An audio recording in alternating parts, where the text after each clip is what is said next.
माझ्या शेतामध्ये देखील हे पाणी गेल्याच्या नंतर माझ्या जवळपास 5 एकरच्या सोयाबीनचं नुकसान झालंय।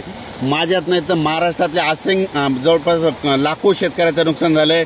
माझी एक विनंती आहे की आम्हाला नुकसानीचा आमच्या सर्व शेतकऱ्यांना नुकसान भरपाई मिळवून देण्यात यावी। राज्यातील सर्व शेतकऱ्यांसाठी परत एक उद्याच्या दिवसमध्ये राज्यातल्या पावसाचा जोर राहणार आहे, म्हणून हा अंदाज लक्षात घ्यायचा।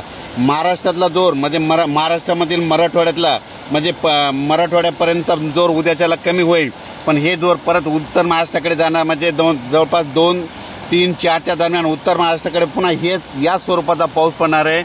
ओढे नदी नाले वाहणारा पाऊस पडणार आहे, मुसळधार पडणार आहे, अतिवृष्टी होणार आहे।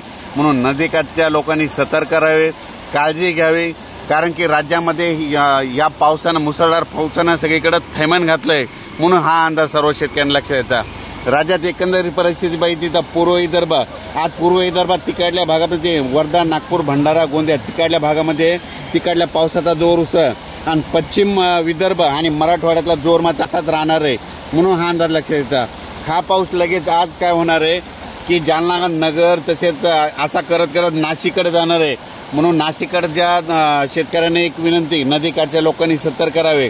ज्यांची घरे नदीकाठी आहेत त्यांनी सतर्क करा आणि पाऊस चालू झाल्याच्या नंतर तुम्ही सगळं लक्ष ठेवा, कारण की काय व्हायला रात्रीतच अचानक पाऊस पडायला आहे आणि घराला पाण्याचा वेढा पडायला आहे, म्हणून हे सगळ्यांनी लक्षात घ्यायचं। तसेच लातूर भागातील शेतकऱ्यांचं नेमकं सोयाबीन काढायला आलेलं आहे, तर लातूर भागातील सर्व शेतकऱ्याला सांगू इच्छितो, तुम्ही काय करा, 4 तारखेनंतर तुमच्या भागात पाऊस ओसरणार आहे, तुमच्याकडे ऊन पडणार आहे, त्याच्यामुळे तुम्ही काय करा, 4 तारखेच्या नंतर तुम्ही आलेले सोयाबीन काढून लगेच वाळल्याच्या नंतर ते लगेच झाकून ठेवावे।